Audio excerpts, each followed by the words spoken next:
Assalamualaikum warahmatullahi wabarakatuh. Waalaikumsalam warahmatullahi wabarakatuh. Alhamdulillahirabbil alamin. Asyhadu an la ilaha illallah wa asyhadu anna Muhammadan abduhu wa rasuluh. Ya. Dibacain berita menjadi hal yang ditunggu-tunggu oleh pemirsa di Nusantara. Bung kameramen, dibacain beritanya. Baik, Bung Alfian, ini berita dari, nggak tahu sini kayak kurang terkenal juga websitenya, tapi kita bacakan coba. Terkini.id. Ini dari hari Selasa 22 Februari 2022. Judulnya pendakwah Ustadz Alfian Tanjung. Waduh, karena dia nggak nulis Ustadz nih. Pendakwah Ustadz Alfian Tanjung, Muslim di Indonesia tertindas, kafir simpan dendam. Nah, ini Bung Alfian. Jadi ini dia fotonya aja ngambil dari YouTube Bung Alfian nih. Dari terkini.id, Jakarta, sebuah potongan video wawancara pendakwah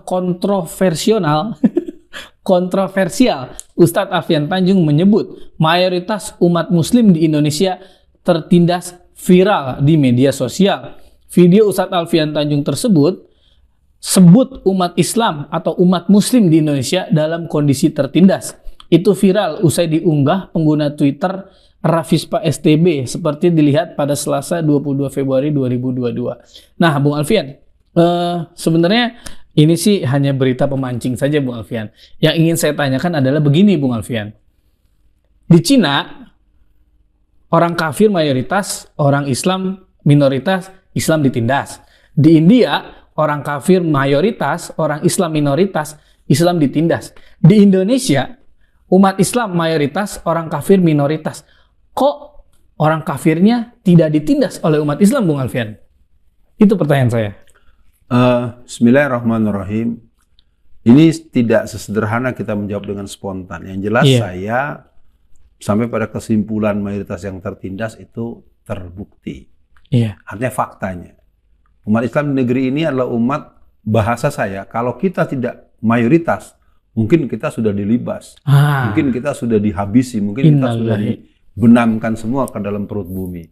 Benar. Artinya ini mungkin menjadi modal bagi kaum muslimin seluruh Indonesia bahwa kita harus mendalami ilmu agama kita harus meyakini keimanan yang mendalam, dan kita harus berjuang sebagaimana pendahulu kita dan perlu belajar dari mana Rasulullah pernah mengembangkan syariat Islam dan menegakkan Islam dengan terbentuknya kekhilafahan sampai masa yang sangat panjang. Lalu bagaimana dengan di Cina dan di India? Di Cina itu umat Islam sangat mengalami penekanan yang luar biasa. Dan kalaupun ada orang yang memuji-muji Cina setelah dia pulang dari Cina, patut diduga dia telah mendapatkan cuan Cinaisasi. Jadi saudara-saudara jangan percaya kepada ada tokoh walaupun dia punya gelar akademis sederet apapun, walaupun dia mempunyai kemampuan membahasakan secara peristilahan keagamaan dengan pembahasan yang sesantun apapun. Fakta di Cina itu adalah sebuah negara komunis kapitalis komunis yang mana Cina memiliki 70 juta pemuda yang menguasai buku merah yang siap untuk menghabisi, menekan, mengintimidasi, bahkan membunuh orang yang tidak mengikuti kemauan pandangan ideologi komunis Cina. Di India pun demikian. Di India ada ketakutan yang sangat luar biasa. Narendra Modi dan para kaum Hindu yang ada di India, terus terang saja mereka kewalahan karena cerdik cendekia, para ilmuwan, para artis, para pengusaha, dan orang-orang yang banyak berinteraksi dengan dunia maya, medsos. Mungkin bisa diketahui bahwa masuk Islamnya orang-orang India asli kepada dalam konteks dia menjadi mu'alaf dan masuk Islam, itu jumlahnya sangat besar, dan itu menjadi kekhawatiran untuk geopolitik ke depan. Jadi intinya di Indonesia umat Islamnya mayoritas, kenapa mendapatkan perlakuan seperti ini? Ini berarti ada catatan dari aspek kualitas, dari aspek peran strategis, dari aspek status ekonomi, dari aspek posisi politik. Dan ini mungkin juga buat Bung kameramen, ini adalah buah dari penjajahan Belanda, di mana penjajahan Belanda melahirkan manusia yang pengkhianat, manusia yang bermental pegawai, manusia yang memiliki pandangan-pandangan Islamofobia. Dan itu sebenarnya harus dipahami oleh semua kita bahwa memang alumni jajahan Belanda bermental pengkhianat, berwatak pegawai, dan punya keminderan dalam konteks keagamaan yang mereka anut. Karena kita bisa lihat kalau orang-orang Kristen, orang-orang gereja, dia mau ke sekolah minggu, maka remaja-remaja, anak-anak kecil itu dengan bangga sambil menggendong dan menggenggam kitab Alkitabnya di dadanya. Sementara kalau remaja-remaja Islam di masjid-masjid, pertama remaja masjid juga udah tidak jelas ada atau tidak. Yang kedua, kalaupun ada, mereka relatif datang cuma bawa badan. Hampir tidak ada yang bawa Quran. Kalaupun bawa Quran, kalaupun bawa Quran, dimasukkan dalam tas, dibungkus dengan koran yang lusuh. Dan itu saya harus mengatakan dengan terbuka, karena itu pengalaman saya selama hampir 40 tahun membina remaja Islam secara nasional.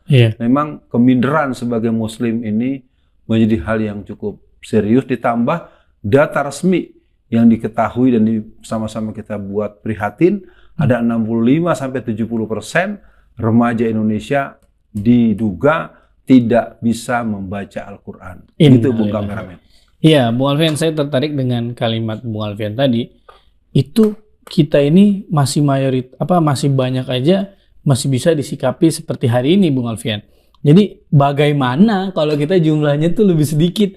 Bisa jadi Bung Alfian kita seperti di India atau di Uighur ya Bung Alfian. Nah Bung Alfian, pertanyaan saya ini untuk akhir sesi juga Bung Alfian. Bagaimana agar umat Islam yang sudah mayoritas ini tidak lagi tertindas, Bung Alfian? Ini pertanyaan yang bagus sekali buat Bung Kameramen. Semoga Bung Kameramen tambah pinter, tambah cerdas, tambah anak, tambah kaya, dan tambah segala yang baik-baik. Amin, amin ya Allah. Mayoritas agar tidak tertindas berarti dia harus memahami bahwa dia adalah komunitas yang seksi. Pengertian seksi di sini secara politik, orang tidak akan pernah bisa jadi apapun kalau tidak punya restu dari umat Islam. Masya Allah. Ya kan, kita lihat banyak yang berubah jadi ustadz, jadi kiai, jadi santri, langsung pakai kopiah, pakai sorban. Banyak yang ngejengkang juga gara-gara menghina Islam ya Bung. Ya, artinya bagaimana kita akan menjadi mayoritas yang berotoritas, mayoritas yang berkuasa. Mungkin kalimatnya harus kita gelorakan. Saya bilang tadi dalam satu dialog awal atau dialog di tempat yang lain atau yang sebelumnya, bahwasanya kita harus mendidik generasi kita untuk confidence, percaya diri. Mayoritas yang pede, mayoritas yang cerdas, mayoritas yang punya cita-cita. Jadi jangan terus saya orang miskin, itu materi. Kalau materi itu bisa dicari, bisa didapat, bisa dikelola, bisa dieksplorasi. Tapi untuk agar mayoritas yang mempunyai daya wibawa, maka pertama kelompok mayoritas, ayo semua kita membangun hubungan yang bagus kepada Allah Subhanahu wa taala, tertibkan sholat 5 waktunya di awal waktu, berjamaah, dan seterusnya menempa ibadah kita dari ibadah-ibadah nafilah lainnya. Yang keduanya belajar bagaimana dulu sebab musabab sampainya pada kejayaan Turki Utsmani yang paling dekat, Bani Umayyah dan Bani Abbasiyah, dan kejayaan-kejayaan pada masa-masa Khulafa Rashidah dan masa-masa kejayaan Islam yang pernah dicapai oleh para pendahulu kita.